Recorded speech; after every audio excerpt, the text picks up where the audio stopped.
अंतश का राग जगाओ तो कुछ बात बनी।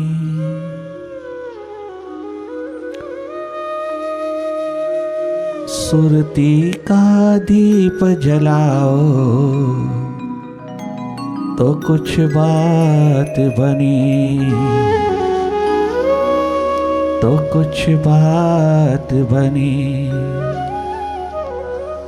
पीटर का राग जगाओ तो कुछ बात बनी।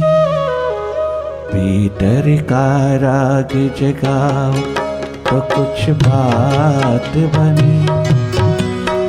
तुम ध्यान का दीप जलाओ तो कुछ बात बनी, तो कुछ बात बनी। पीतर का राग जगाओ तो कुछ बात बनी। अंतश का राग जगाओ तो कुछ बात बनी। तुम ध्यान का दीप जलाओ तो कुछ बात बनी, तो कुछ बात बनी।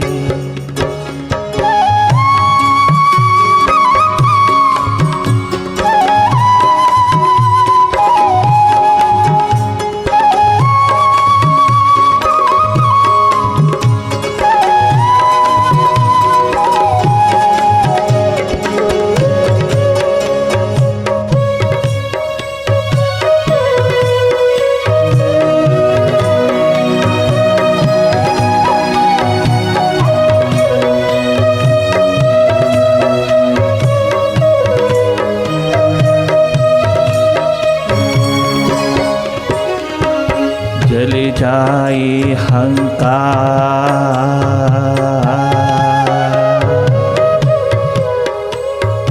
जल जाए हंकार, दमक उठो कुंदन से। जल जाए हंकार, दमक उठो कुंदन से। ऐसी एक आग लगाओ तो कुछ बात बनी, तो कुछ बात बनी। ऐसी एक आग लगाओ, विरहा की आग लगाओ। तुम प्यास की अग्नि जलाओ तो कुछ बात बनी, तो कुछ बात बनी। अनाहत का नाद गुंजाओ, अनहद का नाद गुंजाओ तो कुछ बात बनी, तो कुछ बात बनी, तो कुछ बात बनी। इस संगीतमय वाइब्रेशन में, इस ऑरा में, सत्संग के सानिध्य में तुम भीतर की गहरी डुबकी लगाना।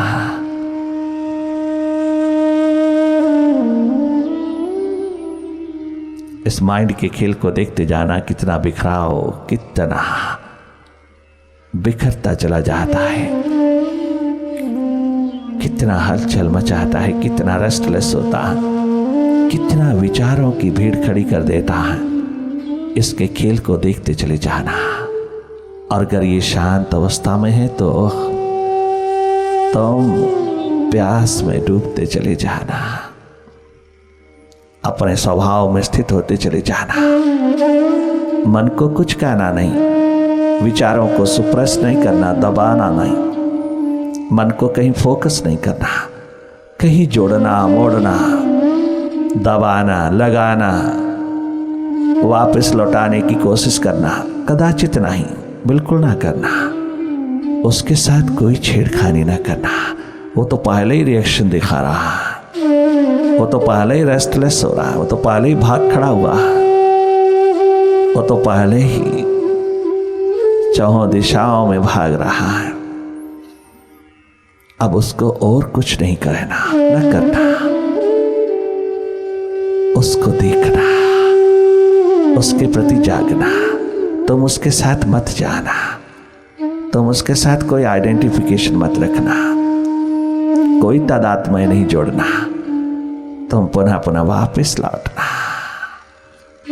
ध्यान की एकमात्र विशेषता यहां है कि ये व्याख्या नहीं चाहता, ये अपने आप में प्रैक्टिकली डूब जाना चाहता है। तुम प्रैक्टिकली उतरना, अपनी अंतर्मुखता को संभालना। तुम प्रैक्टिकली अपनी सुरती पर उतरना, उड़ान भरना सुरती की, और आसमान की तरह जिए चले जाना, विराट होके जीना।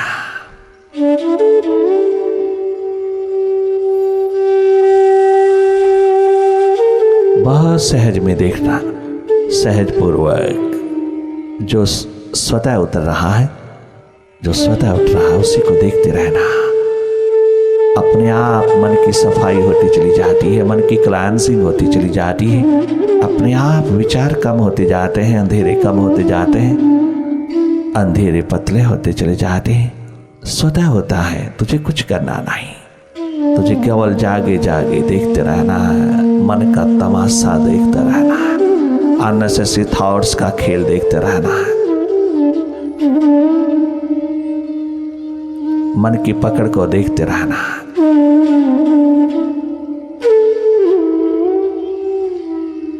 जो जो उतर रहा उसको देखते रहना, जो जो उठ रहा उसको देखते रहना, जो अपने आप हो रहा उसको देखते रहना, माइंड की प्रोजेक्शन को देखते रहना है, जागे रहना।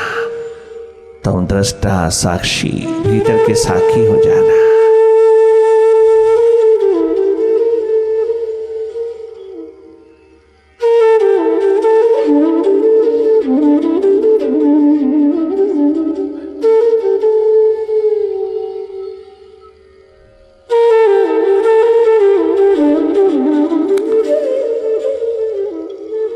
अपनी ओर लौटते चले आना, वापिस लौटना।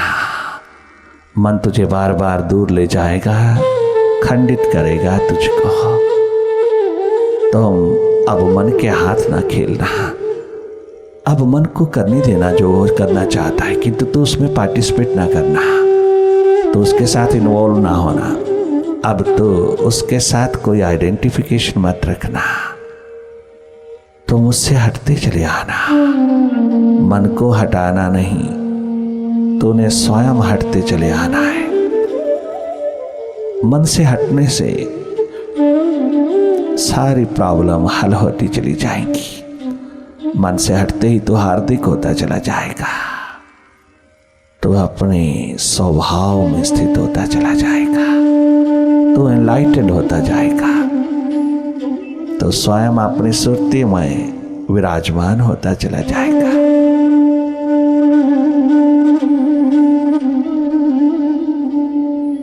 सुरती जागरण ही कुंडलिनी जागरण है। सुरती जगह तो केवल देखने वाला हो, तो केवल अपने स्वभाव में आ, सारी शक्ति तेरी, सारी ऊर्जा, सारी एनर्जी ट्रांसफॉर्म होती चली जाएगी। नेगेटिव माइंड पॉजिटिव होता चला जाएगा।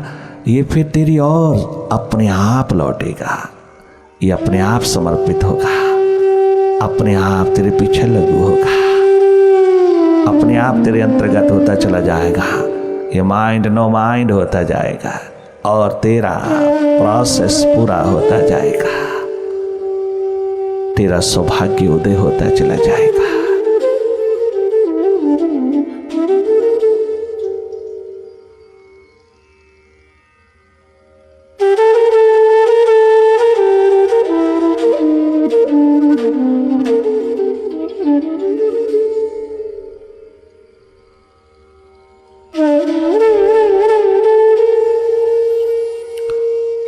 प्रभु प्यास जैसे जैसे उठी उसमें डूबते चली जाना, फिर देखने की जरूरत नहीं, फिर साक्षी दृष्टा होकर के देखने की जरूरत नहीं, फिर उसमें गहरी डुबकी लगाए चले जाना, अपने माइंड को धोते चले जाना।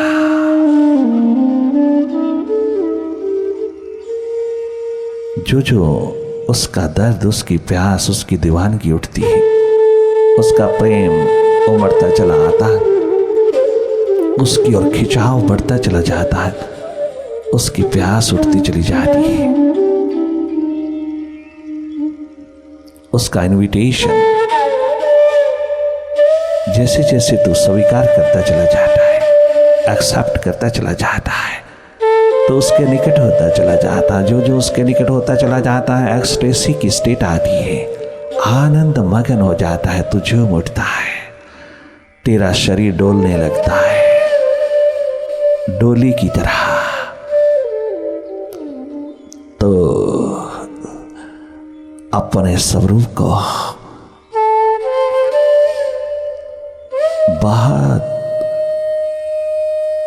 डोलता हुआ दिखता है, डावाडोल नहीं, आनंद में, मस्ती में, स्टेट ऑफ एक्सटेसी में ये डोलता,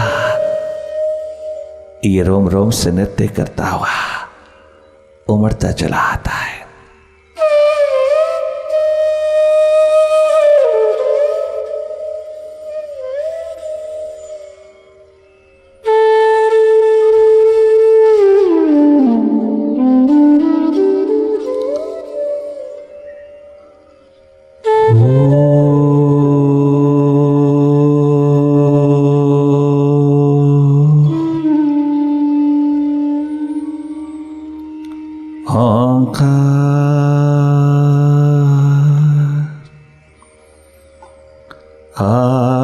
आमीन।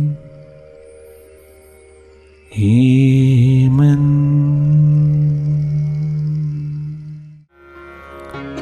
जो जो स्वयं के समीप होते हैं,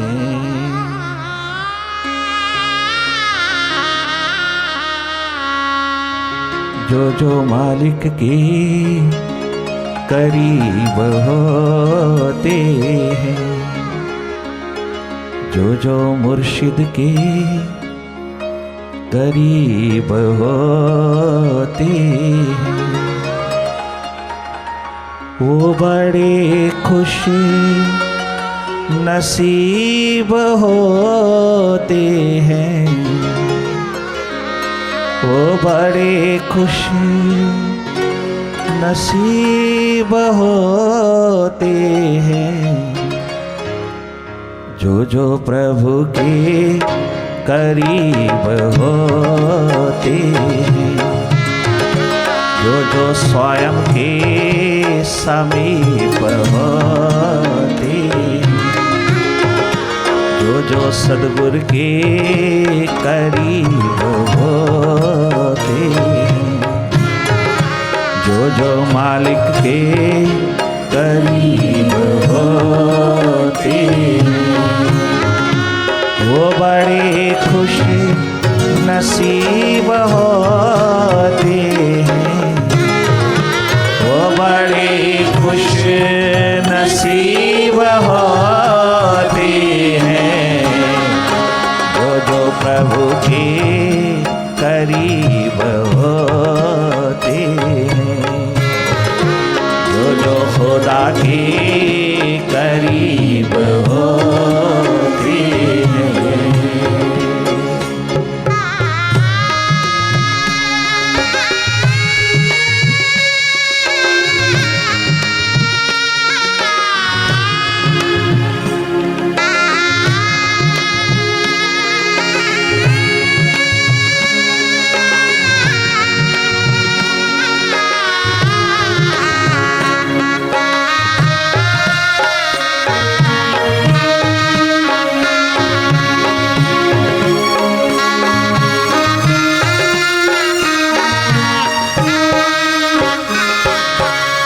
अष्टावक्र को अपने प्रांगण में देख करके राजा जनक भी यही कह रहा है। अष्टावक्र घर पे पहुंचा है, प्यास दर्द दीवानगी ने आकाश को गुरु का रूप दे करके घर में पहुंचा दिया। हमने देखा अनेकों अनेकों लोग मिलते हैं, अनेकों मिलते हैं, जिन्हें कोई प्यास नहीं थी, दर्द नहीं थी, दीवानगी नहीं थी, प्रभु की तरफ कोई झुकाव नहीं था, कोई किसी प्रकार का इंटरेस्ट नहीं था स्पिरिचुअलिटी में, उनके ऊपर भी उतर जाता है वह। उनको भी इनविटेशन कार्ड भेज देता है, उनको भी प्रेम पाती भेज देता है, बैठे बैठे बेचारों के ऊपर उतर आता है। वह पिछले जन्मों का संस्कार पड़ा हुआ उदीयमान कर देता है। ना किसी संत के पास गए, ना किसी सत्संग में गए, ना किसी मंदिर गुरुद्वारे गए, ना कोई पूजा पाठ हवन या सिमरन जाप किया, ना किसी प्रकार का कुछ कोई साधन नहीं किया साध्य की प्राप्ति के लिए। कोई किसी प्रकार की इंक्लिनेशन, कोई झुकाव नहीं दिखाया कभी, ना कोई टेस्ट, ना कोई प्रायोरिटी, ना कोई किसी प्रकार की कोई सोच उस दिशा की कभी किया नहीं। और बैठे बैठाए आनंद उतर आया, बलिस उतर आया, प्रेम उतर आया। वो हैरान हो गए कि अनएक्सपेक्टेडली, अनायास ये कैसे उतरा, ये कहां उतरा, कैसे उतरा, वो समझ में नहीं पाता कि सुराही उड़ेल दी जाती। बैठे बिठा कभी सोचा भी नहीं था कि इतना आनंद, इतना बलिस, इतना प्रेम कहां से कैसे उतर रहा है। वो हैरान रह जाता, आश्चर्यचकित हो जाता है दीवाना कि मैंने कभी प्रभु का भजन तक नहीं किया, कभी प्रभु की ओर आंख उठा के नहीं देखा, मैंने कभी सोचा भी नहीं कि कोई प्रभु है या नहीं, ये क्या कर दिया। वाह, कमाल का बलिस, आनंद उतर गया, उसने दिशा दे दिया, संस्कार जगा, अनेकों जन्मों का इकट्ठा किया हुआ संस्कार जगा, और उधर से प्रेम पाती उतरी, प्रभु की नजरों को भाग गया। जैसे बुल्ला बैठा बैठा एक जगह बैठा बैठा पास से शाह इनायत गुजरे तो शाह इनायत की आंख को भाग गया बच्चा, वो अनाथ बालक बुल्ला बलाकी राम। शाह इनायत फकीर की आंख को भाग गया, उसकी आंख ने ठनका लिया कि इसके चेहरे पे, इसके माथे पे, इसके ललाट पे परमात्मा छलकता है।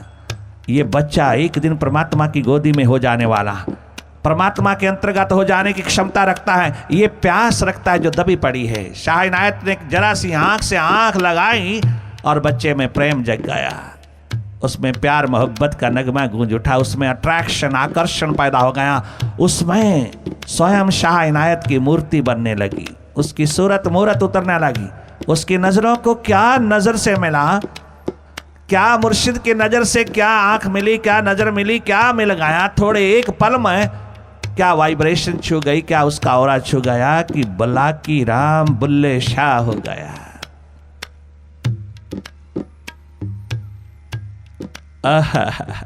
अनेकों पर उतरता है किंतु वो इग्नोर कर देता है, अनेकों पर उतरता है और वो उसको कोई कीमत नहीं देते, क्योंकि अपनी कमाई से नहीं उतरा, वो अचानक उतर गया। किंतु अचानक उतरने वाले की कीमत डालनी चाहिए। अगर प्रभु ने प्रेम पाती भेजी है तो उसका जवाब देना चाहिए। प्रभु की भेजी हुई प्रेम पाती, प्रभु का भेजा हुआ लव लेटर अगर तुम इग्नोर करोगे तो तुम बदनसीब हो जाओगे, तुम कितना कितना भागहीन हो जाओगे, कितने हार्ड लक इल लक लेकर के चलोगे। अगर वो अपने आप ही उतर गया हो तो उसकी नजरों को भाग गया, वो कहीं हवा के रूप में जा रहा था, तुझे देखते तेरे पे उमड़ आया, तो उसको तू संभाल, वो संपदा परम संपदा, वो परम धन संभाल। और अगर तुझे समझ में नहीं आती तो समझ वालों के पास जा, खोज तलाश कर समझ वालों की, जागे पुरुषों के पास जा, उनके पास तत्वज्ञ पुरुषों के पास जाकर के अपनी बात कर, ताकि ये उतरा हुआ परम विज्ञान, परम धन, परम संपदा तेरा हाथ से कहीं गुजर ना जाए, जैसे उतरी है वैसे ही गुजर ना जाए। ये सौभाग्य जगह है तेरा। ऐसा कभी हो जाए घर बैठे बैठे तो मत समझना कि परमात्मा मिला ही मिला, परमात्मा नहीं मिला, परमात्मा के मिलने की एक लेटर आ गई है, परमात्मा के मिलने की एक घटना उतर आई है, परमात्मा के मिलने की याद उतर आई है, परमात्मा के मिलने का पॉसिबिलिटी, संभावना उतर आई है। परमात्मा ने पुकारा, वरना तेरे पास तो समय नहीं था, सोच ही नहीं थी उस दिशा की, तेरे में प्रेम क्या उगता, वो तो प्रेम उस विराट का आया है, उसने उतारा है प्रेम, उसने तुझे पुकारा है, उसने तुझे चाहा है, उसने अपनी नजरों में तुझे रखा, तुझे याद किया, तेरे को देख करके वह खुशहाल हुआ, तेरे भीतर दबी हुई संपदा को उघाड़ने में लग गया। उसने तेरे को प्रेम पत्र भेजा, उसने तेरे साथ कनेक्शन अपने साथ संबंध, एक रिश्ता नाता तेरे साथ जोड़ने के लिए तत्परता दिखाया, मालिक ने अपने अंश को बुलाया, मालिक ने, अंशी ने। नरेन जैसे ही बाबा रामकृष्ण के पास पहुंचता है, अनेकों के द्वार पर गया है, कहीं संतुष्टि तृप्ति नहीं मिली, अनेकों गुरुओं के पास गया, नहीं मिली, उसके ऊपर उतरता है। 18 वर्ष का बालक है, FSC का स्टूडेंट है, उतरा है, बैठे बैठाए उतरा है, किसी के पास गया नहीं, बैठे बिठाए। जब ये आनंद उतरा तो हैरान रह गया, किंतु उसने इग्नोर नहीं किया। वो प्रतिभाशाली बच्चा, वो इंटेलिजेंस का मालिक, एकदम हैरान हो गया कि परमात्मा की पाती आई है। वो अनेकों के पास गया प्रेम पत्र लेकर के, किसी ने नहीं समझाया, किंतु जब वो बाबा रामकृष्ण के पास गया तो नजर ही नजर क्या मिली कि दोनों उठ खड़े हुए हैं। बाबा रामकृष्ण उठ खड़ा हुआ, आ गया आ गया आ गया, जिसकी मुझे इंतजार थी। और वो हैरान हो गया, ये क्या हो रहा है, मैं तो अभी ही पहुंचा ही हूं और उस बाबे को क्या हो गया।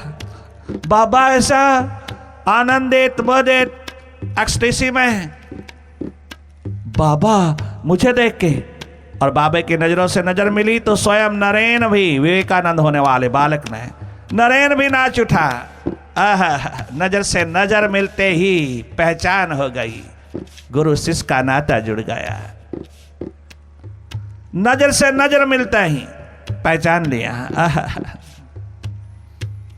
वहीं पर प्रेम पाती समझ में आ गई। वहीं पर प्रेम पाती का जवाब देने के लिए नरेन ने जंप लगा दिया। पिता कहता है शादी करा, शादी करा, मेरे होते होते शादी कर, मैं डेथ बेड पे पड़ा हूं, मेरे अरमान पूरे कर दे, मेरी मौत आने वाली है। नरेन कहता है पिताश्री आपके अरमान पूरी तरह आबाद कर दूंगा, किंतु शादी से नहीं, मेरी शादी हो चुकी है। 18 वर्ष का नरेन कहता है पिताश्री मैं आपके अरमान पूरे, एक नहीं सब अरमान पूरे कर दूंगा तेरा, किंतु शादी मेरी हो चुकी है, मेरा विवाह हो चुका है, मेरी जुगलबंदी हो चुकी है, मेरा निकाह हो चुका है। किसके साथ? तूने लव मैरिज कराई बिना पूछे। चलो अगर उसके साथ तेरे शादी हो गई तो घर में तो बहू को ले आ, मुझे दिखा तो दे, मैं उसका मुंह तो देख लूं, मैं उसको आशीर्वाद तो दे दूं। मैं मृत्यु शैया पे पड़ा हूं, पता नहीं प्राण कब निकल जाए। पिताश्री मेरी शादी बाबा रामकृष्ण के साथ हो चुकी है, मेरे गुरु के साथ हो चुकी है। उसको जानता था, बाप सुन रखा था, उस पागल के साथ, उस बावले के साथ तू क्या बोल रहा है? शादी हुआ करती है क्या? आदमी के साथ शादी? हाँ, आत्मा की शादी हुआ करती है पिताश्री। मेरी रूह ने उसकी रूह को चुन लिया, उसकी रूह को चूम लिया। मैंने बाबा के भीतर छलकती हुई स्पिरिचुअलिटी, बाबा के भीतर छलकते हुए मालिक प्रभु से शादी करवा लिया। मेरी शादी हो गई, दूसरी शादी नहीं हो सकती। आत्मा से आत्मा का मिलन हो गया, प्रेम का प्रेम के साथ मुकलावा हो गया। मेरी उसके साथ जुगलबंदी हो गई।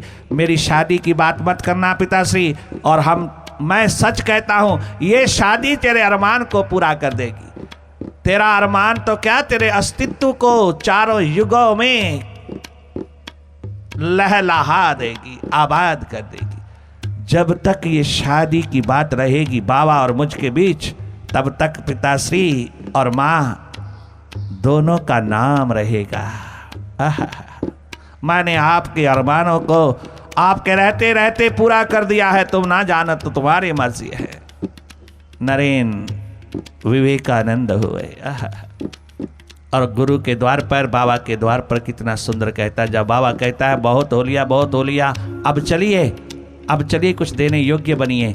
उसने कहा हाँ, दीवाना बनाया है तो दीवाना ही बनाए रख मेरे मुर्शिद, अब इसको बाजार में मत भेज। तूने दीवाना बनाया तो मैं दीवाना बना मेरे बाबा। तूने नया जन्म दिया, मुझे द्विज बनाया, ट्वाइस बॉर्न, मुझे एक नया जन्म दिया। इस जो माँ ने जन्म दिया था उसमें एक नया जन्म तुझ गुरु ने दिया, तुझ मुर्शिद ने मुझे दिया। मेरी आत्मा का जन्म हुआ, मेरी बॉडी का जन्म मेरी माँ से हुआ, मेरी आत्मा का जन्म तेरे से हुआ, तूने मुझको आबाद कर दिया, तूने मुझको प्रज्ञावान बना दिया। 18 वर्ष की आयु में तूने मुझे दुनिया का मालिक बना दिया, मुझे पूरी तरह से रूपांतरित कर दिया। मैं एक नूतन नवीन जीवन का और जीवन की आभा का मालिक हो गया। मैं तेरा शुक्रगुजार जन्मों जन्मों तक नहीं कर सकता गुरुवर, परंतु अब मुझे अपने से दूर ना कर। तूने दीवाना बनाया तो मैं दीवाना बना, तूने परवाना बनाया तो मैं परवाना बना। यही कहा गुरु नानक देव जी के चरणों में पहुंच करके लहना ने यही कहा। इसी इलाके का लहना गुरु की सेवा में क्या डूबा कि 8 साल लगातार पीछे मुड़ के नहीं देखा, गांव आया ही नहीं, दीवाना बन गए। भाई मंच गुरु अर्जन देव जी के दरबार में, सच्चे पातशाह के दरबार में पहुंच करके क्या गजब कहते हैं। दूसरा हरिश्चंद्र है, अपने गुरु कृपा को पाने के लिए सब कुर्बान, सब कुर्बान, सब कुर्बान। भाई मंच का इतने बड़े जमींदार सरपंच का माने हुए जमींदार ने सब कुछ कुर्बान करके एक गुरु कृपा को पाया। गुरु कृपा को जिस तराजू के ऊपर रखा, उसके दूसरे पलड़े में सारा संसार रख दिया। मुझे गुरु कृपा चाहिए, मुझे तेरी नजर इनायत चाहिए, मुझे तेरी रहमत की नजर चाहिए। न घर चाहिए नजर चाहिए। वाह रे वाह मंच लैंडलॉर्ड, बहुत माना हुआ जमींदार सरपंच गांव का कुर्बानी कर गया, कमाल कर गया, दूसरा हरिश्चंद्र हो गया। न घर चाहिए नजर चाहिए। दीवानों की, प्यासों की, रिंदों की, भक्तों की पुकार है, क्योंकि तुम्हें जितना नहीं चाहिए वो उतना ही उड़ेलता जाता है, तुझे नहीं चाहिए वो और भी ज्यादा उड़ेलता जाता है, अगर तुझे चाहिए तो वो भी दूर होता जाता है। न घर चाहिए नजर चाहिए, न घर चाहिए नजर चाहिए, न घर चाहिए ना तो पैसा चाहिए, ना तो घर चाहिए ना तो जर चाहिए, ना तो घर चाहिए ना तो जर चाहिए, ना तो घर चाहिए ना तो जर चाहिए। सिर्फ तेरे प्रेम भरी नजर चाहिए, सिर्फ तेरी प्यार भरी नजर चाहिए। न घर चाहिए। अरे भाई बन क्या सुंदर भाव लेके वारे पूर्ण से क्या गजब का भाव लेकर के उतरे राम बादशाह के दरबार में। ना तो घर चाहिए ना तो जर चाहिए, ना तो घर। वो गृहस्थी थे, गृहस्थी। आप कहोगे हम तो गृहस्थी है, हमें तो सब चाहिए, किंतु वो गृहस्थी थे। ना तो घर चाहिए ना तो जर चाहिए, ना तो